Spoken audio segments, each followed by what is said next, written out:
Muy buenas noches, salam amigos. Estamos aquí para continuar con nuestro estudio sobre el Islam. Estamos haciendo un muy pequeño repaso sobre las esposas y los matrimonios del profeta Muhammad. Hace 2 días hicimos hasta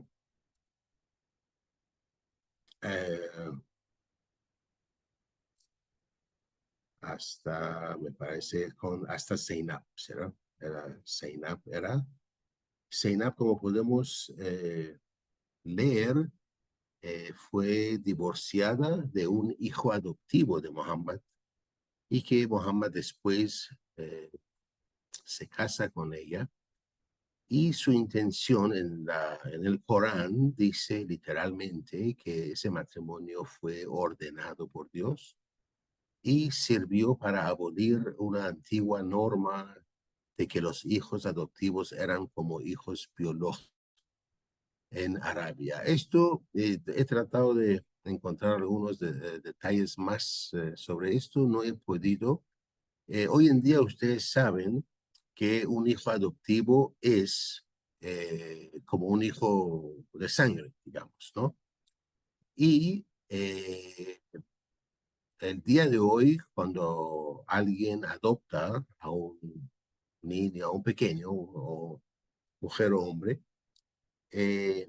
para esta persona, para ese hijo adoptivo, saber quiénes eran sus padres biológicos a veces se hace una tarea titánica, muy difícil. Y como nos dijo Adi, que en el mundo árabe mantener o conocer tu linaje de sangre es muy importante, ¿no? Entonces, solo he podido encontrar esto, y que era una práctica antigua en Arabia antes de Muhammad, y que con ese matrimonio Muhammad cambia esa costumbre que existía. Exactamente no he podido encontrar mayores detalles como para poder explicarles, ¿no? De ahí de Zainab pasamos a Jawariya, y que ella era una prisionera de guerra, pertenecía a una tribu, los Banu Mostalek, y que con ese matrimonio muchos de esa tribu fueron liberados, ¿cierto? Fue un acto con ese fin justamente, para que los captores de esa tribu,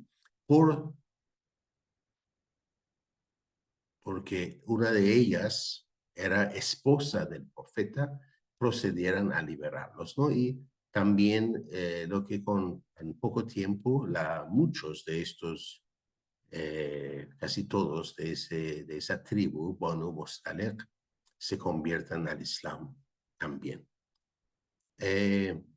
Después está Habiba, hija de Abi Sufyan, ¿no? O Abu Sufyan. Él es el padre de los Umayyad, ¿no? Esa bestia que sale del pozo, que está en la Biblia, ¿no? En el último libro de la Biblia. Y su padre era un enemigo, tal vez se puede decir el mayor enemigo de Muhammad, ¿no? Pero bueno, ese matrimonio fue un gesto, como podemos leer, de reconciliación y, protección para ella, ya que ella había emigrado a Abisinia, ¿no? A Abisinia, ¿no? Se había alejado, se había autoexiliado de alguna forma. Y esto ayudó también a que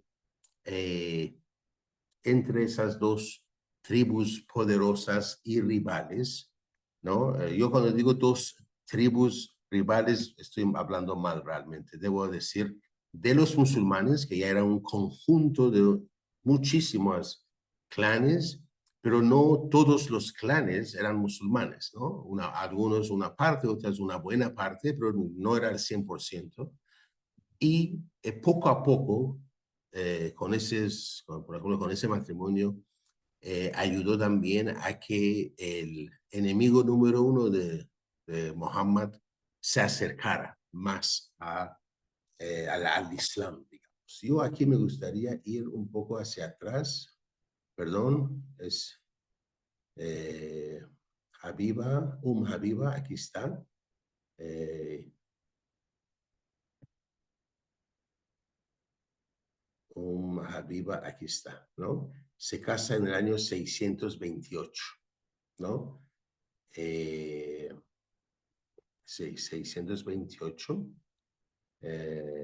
Su padre en esa época, tal vez un poquito antes, acepta al Islam, no porque es un buen musulmán y ha llegado a la certeza y tiene fe ahora, sino que ya era el único prácticamente de de las tribus y clanes que se resistía al dominio de Muhammad, ¿no? Y bueno, al final,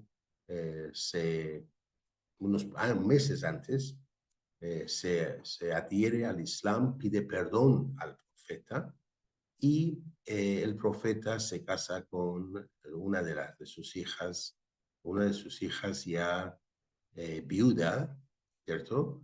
Y que se había autoexiliado, se había ido lejos, entonces se casa con ella. Después tenemos a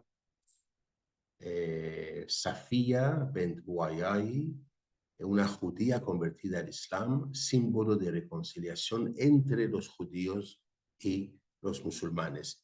Recordemos que la ciudad del profeta,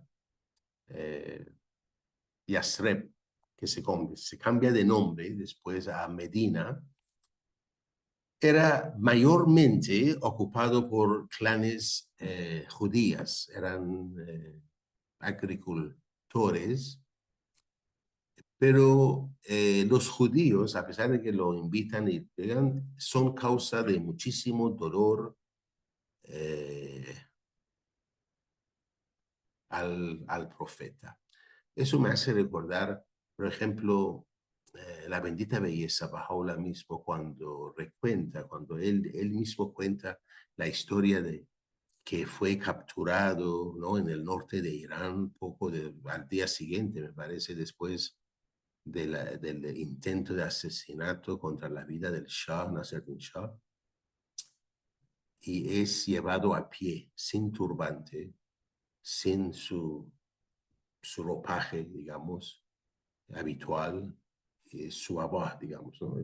Lo que cubre, digamos, la ropa, no sé, abá, y sin zapatos. Y Bahá'u'lláh cuenta esto y lo cuenta y que dice que nos humillaron, o sea, fui humillado al traerme, digamos, ¿no? A pie, descalzo y sin su touch, sin nada en la cabeza, ¿no? Esos son, hoy en día, nosotros nadie usa esas cosas, pero recordemos que anteriormente falta de esas cosas era humillante, ¿no? Y Muhammad también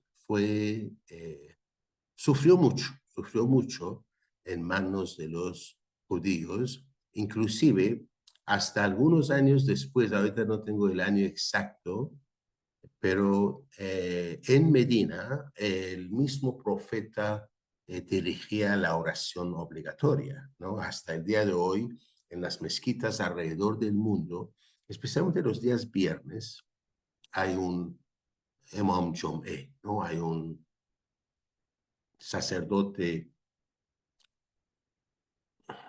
no sé si decir sumo sacerdote, pero usualmente es el más importante de la ciudad, ¿cierto? O el pueblo, donde él dirige la oración obligatoria de los viernes. Todos sin duda han visto alguna película, algún video de YouTube, donde vemos que el Imam Jom'e está adelante y atrás los fieles y bueno, él no se inclina a todos, él dirige la oración en congregación. Y bueno, en Medina era mismo Muhammad que hacía esto, ¿no? Entonces, y perdón, en el Corán mismo leemos que en una de esos días que él estaba dirigiendo la oración y estaba orando, mirando al Qibla musulmán, hasta ese día era Jerusalén, como lo es para los judíos y para los cristianos, ¿no? O sea, el punto de adoración, digamos, ¿no? Y, pero todo indica que Muhammad, el profeta, estaba, no sé, triste, ofendido, no sé la verdad cuál sería la palabra, pero no se sentía a gusto. Entonces en el Corán leemos que estando él dirigiendo la oración, el arcángel se dirige hacia él y le dice, apóstol, dirígete hacia donde te vas a sentir mejor. Entonces en el acto, Muhammad, en vez de estar dirigiéndose hacia Jerusalén, que era el Al-Qibla hasta este momento, se voltea hacia el Kaaba eh, en la Meca, ¿no? Y esto causa un pequeño temblor, ¿no? Algunos musulmanes ven esto estando en oración y se alejan, ¿no? Del Islam, todo eso. Es un momento de prueba. Y eso en el Corán nos dice el grado en que los judíos causaron dolor al corazón del profeta. Inclusive en el Corán hay varias instancias donde cuenta ese tipo de actos. Y si mal no recuerdo, la bendita belleza cita algunos de estos también en sus obras, como Siete Valles, el Libro de la Certeza y eh, las gemas, ¿no? De los misterios divinos. Muy bien, entonces se casa con una judía convertida al Islam también, que simboliza la reconciliación entre esos dos pueblos. Y la última esposa del profeta es Maimuna bent al-Haris, y con quien se casa en el año 629, 3 años antes de su ascensión. Todos estos, prácticamente todos esos matrimonios tenían una razón y ocurría mucho después de las batallas, cuando los musulmanes se defendían de los ataques de los mecanos que los querían matar y algunos caían, algunos había de sus mártires y Muhammad se casaba con alguna viuda y incentivaba que otros se casaran con otras viudas, ¿no? Una vez más como protección de un acto de protección. Ya hemos hablado sobre la edad de Aisha, que algunos dicen que tenía 6 años, ¿no? Todo indica, según las cronologías y estudios modernos y que hacen un análisis histórico de otras fuentes, todo eso, lo ponen entre más o menos 18 años, ¿no? Y aquí hay una explicación más o menos sobre el contexto político y social de cada matrimonio, ¿no? Una vez tenemos los nombres de las esposas y más o menos era el contexto político-social de cada matrimonio, ¿no? Entonces, por ejemplo, la primera, matrimonio por amor y respeto mutuo, ella era una comerciante influyente y su apoyo económico y emocional fue crucial en los primeros años de la revelación, ¿no? Su primera esposa con la única que tuvo hijos, 6 hijos, ¿no? Y estando casada con ella, es que recibe la primera revelación y ella es la primera persona en hacerse musulmán, una mujer. La segunda esposa era la viuda de un musulmán que emigró a Abisinia. El matrimonio fue un acto de compasión y protección en una época de persecución. Recordemos que por años los musulmanes eran maltratados, humillados, etcétera. O sea, no fue que no inmediatamente el Islam tuviera poder, eso fue, pero fue bastante rápido, ¿no? O sea, durante la vida de Muhammad, como ya hemos mencionado, el imperio musulmán nacía, digamos, ya había indicios, ¿no? De su nacimiento. Aisha, ¿no? Hija de Abu Bakr, un amigo muy cercano al profeta, lo quería muchísimo, sacrificó todo por él, por amor y añoraba, ¿no? Y le insistía, le rogaba que le aceptara, ¿no? Todos hemos leído historias de la bendita belleza también, que aceptaba algún regalo, alguna cosa, por insistencia, por corresponder al corazón del que lo donaba, digamos, ¿no? No lo quería, pero lo hacía, ¿no?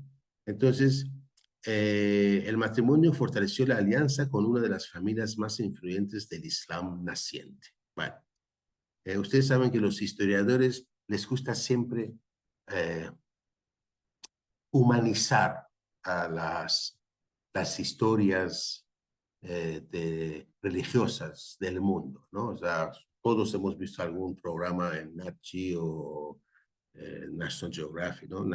O, ¿cómo se llama el otro? Eso es donde si los científicos analizan y todo eso, por ejemplo, sobre Jesucristo o sobre Mohammed o sobre cualquier otro, y que siempre le quieren humanizarlo, quieren explicar en términos humanos, ¿no? Que pudo hacer eso. Yo he visto muchos programas sobre Jesucristo donde lo comparan con otros y que lo llaman hábil, astuto, muy inteligente, que pudo, a pesar de su pobreza y a pesar de su falta de medios, lograr ¿cómo le dicen? Una lealtad tan firme de sus creyentes que pudo hacer. Eso es, nosotros como Bahá'ís sabemos que es falso. Ese poder no es humano, ese poder no nace de inteligencia humana, sino que nace de la voluntad divina, ¿no? Humberto, adelante, por favor. Oh, gracias, Ramín. Mira, yo que a veces paso un buen tiempo en YouTube, en fin, conversando con gente que nunca voy a conocer ni me conocen ellos, escucho muchas opiniones contrarias sobre el Islam, ¿no? Eso que tú repites, por ejemplo, es bien común en muchísima gente, pensar que Mohammed fue hábil, fue un tipo inteligente, que a pesar de que era un hombre iletrado y con defectos, y pudo lograr cosas como buen político, y todo, le dan una conformación humana de un tipo sagaz, ¿no es cierto? Capaz de hacer cualquier cosa con tal de lograr sus objetivos, ¿no? No le reconocen el grado de una manifestación divina. Y entonces, eso es lo que le cuesta mucho trabajo al occidental reconocer de que Mohammed haya tenido más cualidades que se le reconoce, que le puedan reconocer. Solamente cualidades así, ¿no? De un humano muy astuto, ¿no? Pero no las cualidades que son inherentes a una manifestación divina. Nunca lo compararían con Jesús, eso sí, esa es otra falla que tenemos los occidentales, ¿no? Y eso se nota muchísimo y cambiar eso va a costar trabajo. Bueno, tiene que ser Bahá'í para que eso cambie, de esa manera va a ser bien difícil, ¿no? Ya, gracias. Gracias a ti, Humberto. Sí, es muy cierto. Y como digo, Bahá'u'lláh mismo, la bendita belleza, en su tabla al Nasreddin Shah, donde esa parte donde él cuenta que él estaba dormido en su lecho y que los vientos de Dios soplaron sobre él y le enseñaron todo. Él mismo se compara con una hoja, ¿no? Dice, yo estaba, o sea, esos vientos tempestuosos, esa es la voluntad divina, cuando quiere levantar un nuevo mensajero y dar a la humanidad ese empuje, ese ímpetu para una nueva etapa, digamos, ¿no? De la vida humana. Bahá'u'lláh mismo dice que ¿acaso una hoja puede estar quieta ante un viento con tanto, digamos, poder? ¿No? Y dice que, bueno, ese viento hace lo que quiere con esa hoja. Entonces, la manifestación es esto. La manifestación, su poder no es humano, su poder no es mundano, y su milagro de lograr cosas a pesar de sus limitaciones humanas es justamente porque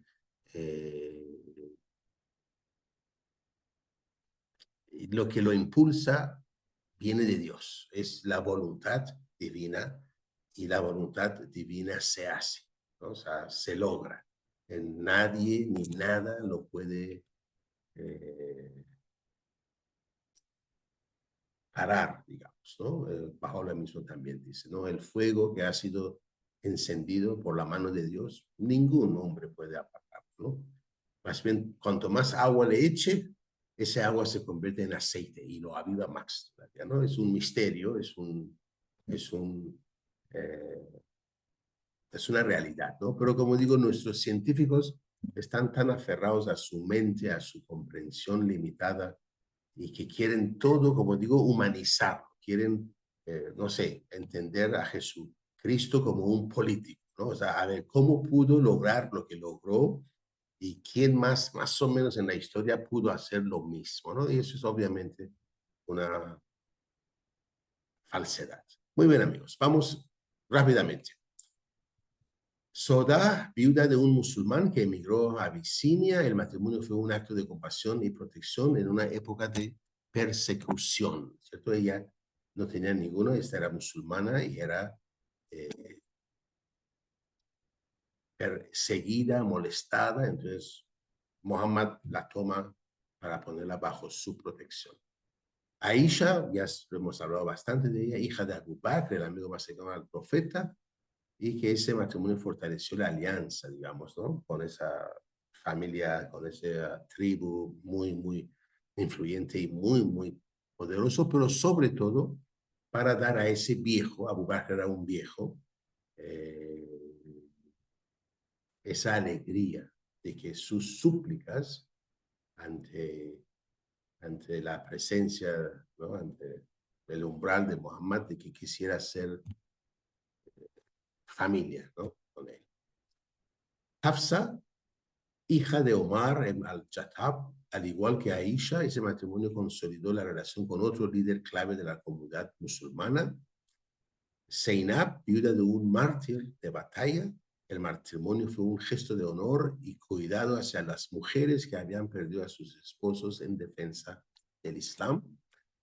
Salama, viuda con hijos, el profeta la casó para protegerla y cuidar de su familia. Ella era conocida por su sabiduría y liderazgo. Cada uno de ellos, ustedes si gustan, pueden buscar por internet y hay páginas realmente sobre su vida, sobre algunas, ¿no? Detalles, todo eso, pero yo no he querido entrar en mucho detalle, nada más estamos haciendo un estudio bastante rápido, ¿no? Después está Zainab, matrimonio ordenado por Dios, que aparece en el mismo Corán, tras su divorcio de Zayd ibn Haritha, el hijo adoptivo del profeta. Sirvió para abolir la antigua norma de que los hijos adoptivos eran como hijos biológicos. Yo sé, escuchamos esto, y el concepto actual, moderno, dice que los hijos adoptivos son como hijos biológicos. O sea, si yo adopto a un hijo, después ese hijo adoptivo, aunque no es de mi sangre, pero tiene todos los derechos de un hijo, ¿cierto? Pero como digo, eso habría que verlo en contexto musulmán anterior como era, y tiene que ver con la exigencia árabe de que una persona no podía perder su lazo sanguíneo, ¿no? Y que tenía que conocer su descendencia, ¿no? Pero eso, como digo, no he podido encontrar muchos detalles sobre esto. Jowaria era prisionera de guerra. Su matrimonio con el profeta llevó a la liberación de muchos miembros de su tribu, Mostalek, lo que facilitó su conversión al Islam. Y después Habiba, hija de Abu Sufyan, el enemigo número uno de Muhammad, y que, bueno, eso logró como una forma de reconciliación y protección para ella y obviamente para facilitar esa adhesión de los Quraysh, de los Umayyad, mejor dicho, hacia el Islam. Y después está Safía, que era una judía noble de Banu Nadir. Su matrimonio simbolizó la integración y respeto hacia las comunidades judías tras la conquista de Jaibar, ¿no? Una ciudad en Arabia. Y Maimuna, su tribu Banu Helal era poderosa. El matrimonio fortaleció lazos con tribus del oeste de Arabia. Su sobrino era Khalid ibn al-Walid, quien luego se convirtió al Islam. Ese Khalid al-Walid tiene una historia, es bastante importante, pero insisto, la idea no es entrar en todos los detalles o aspectos, ¿no? Nunca vamos a acabar. Y también, obviamente, se menciona a María al-Qibtiyya, ¿no? Qibtiyya, que fue enviado como un regalo diplomático por el gobernador de Egipto. Su presencia fortaleció los lazos con los coptos egipcios. Una vez más, Muhammad gozó de soberanía mundana, era el líder del imperio musulmán, el naciente imperio musulmán, y por ejemplo, como podemos ver, el gobernador de Egipto vio adecuado enviarle a una esposa para fortalecer lazos y evitar derramamiento de sangre, ¿no? Y ahora, ya para terminar realmente nuestro estudio de las esposas o las madres de los creyentes, como son conocidas en el Islam, vamos a hablar sobre esos cuatro, vamos a mencionar nada más esos cuatro, tal vez, formas, ¿no? O fines que cumplían los matrimonios, ¿no? Alianzas tribales, ¿ok? Muchos matrimonios ayudaron a suavizar tensiones con tribus enemigas o a consolidar alianzas con líderes musulmanes. Recordemos que los árabes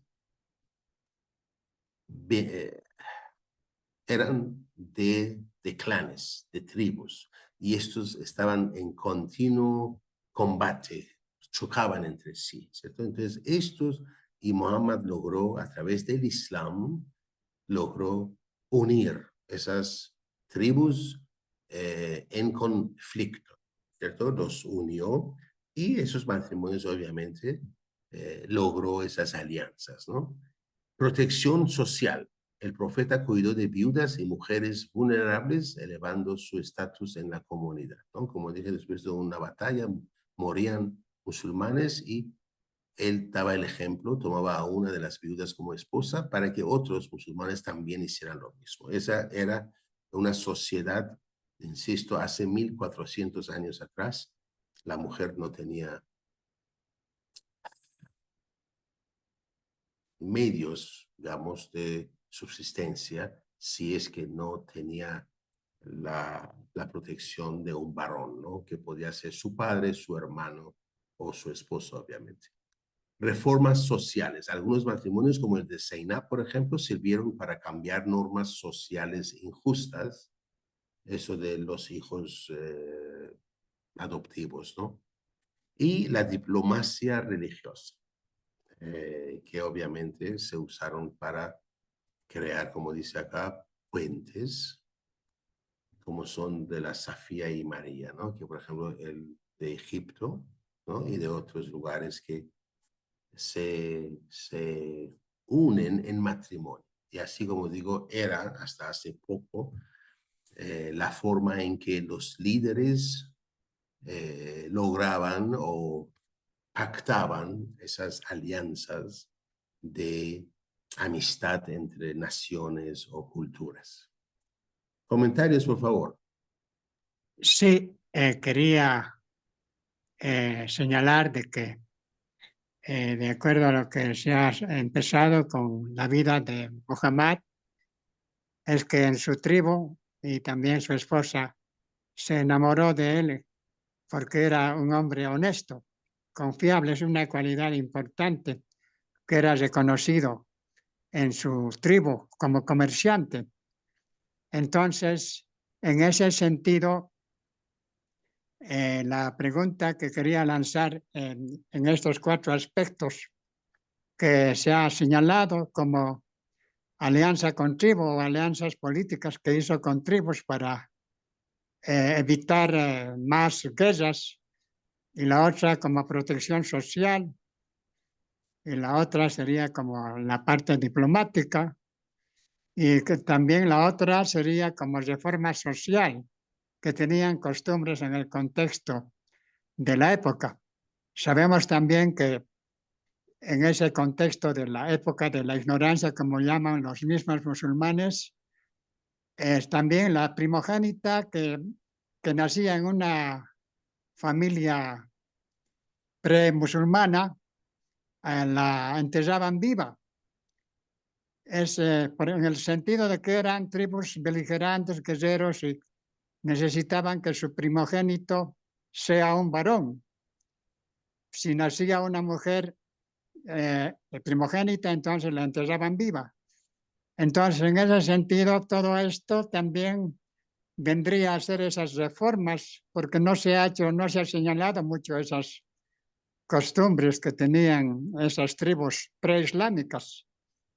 Y además también quería preguntar si todas estas reformas que hizo con las alianzas, como la protección y esta reforma social de romper normas, costumbres culturales que había en la época preislámica, si se ha ido manteniendo hasta qué siglo o se ha ido distorsionando también por el sistema de poder de los jefes tribales.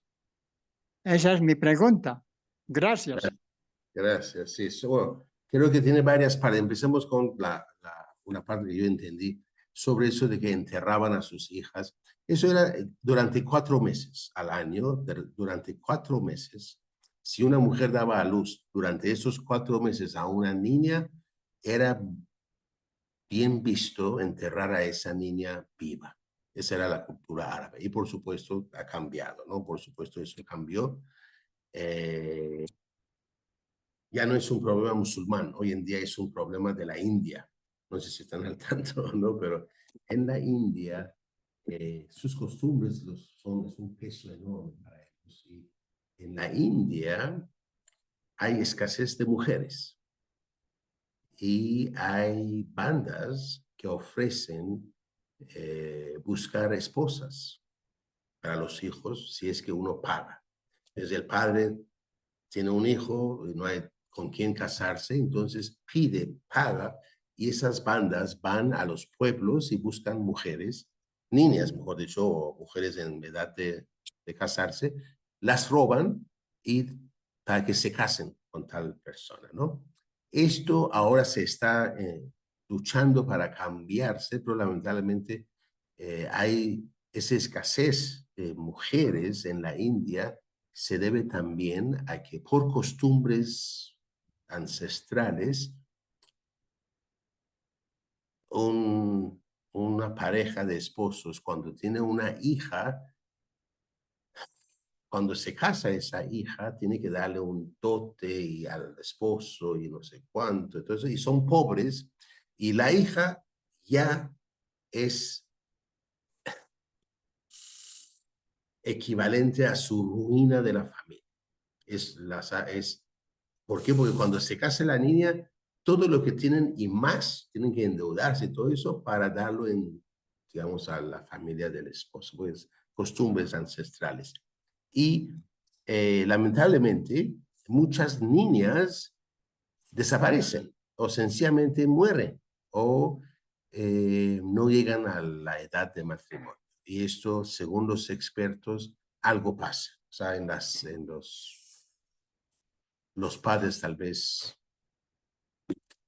buscan la forma de deshacerse de esa niña porque es el fin para la familia. Son pobres y si se llegan a casar a una niña, es el fin, se acabó. Pues ya pierden todo lo que tienen y encima quedan endeudados, ¿no? En fin, esos son problemas que hay. Y obviamente las manifestaciones de Dios vienen a cambiar esas cosas. Entonces, esa costumbre de enterrar viva a las niñas, por supuesto, ya desapareció, ya no ocurre esto.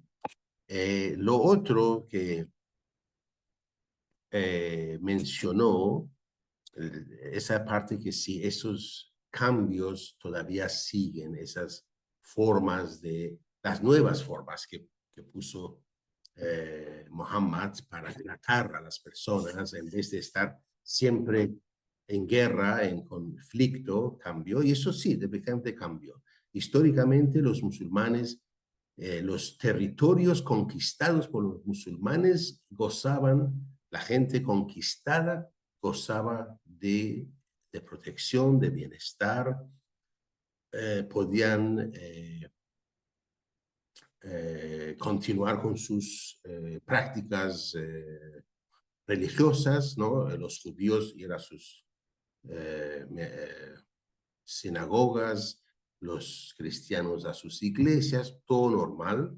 Lamentablemente, hoy en día, ese porcentaje mínimo que vemos continuamente por la tele de los extremistas, ¿no? Que el que no es musulmán merece morir como sea, ¿no? Entonces, con actos terroristas, con bombas, en fin, ¿no? Y eso obviamente ha cambiado, eso obviamente el Islam ha perdido su brillo, ¿no? No sé si he contestado, ¿no? Alguien más de repente quisiera comentar. Gracias.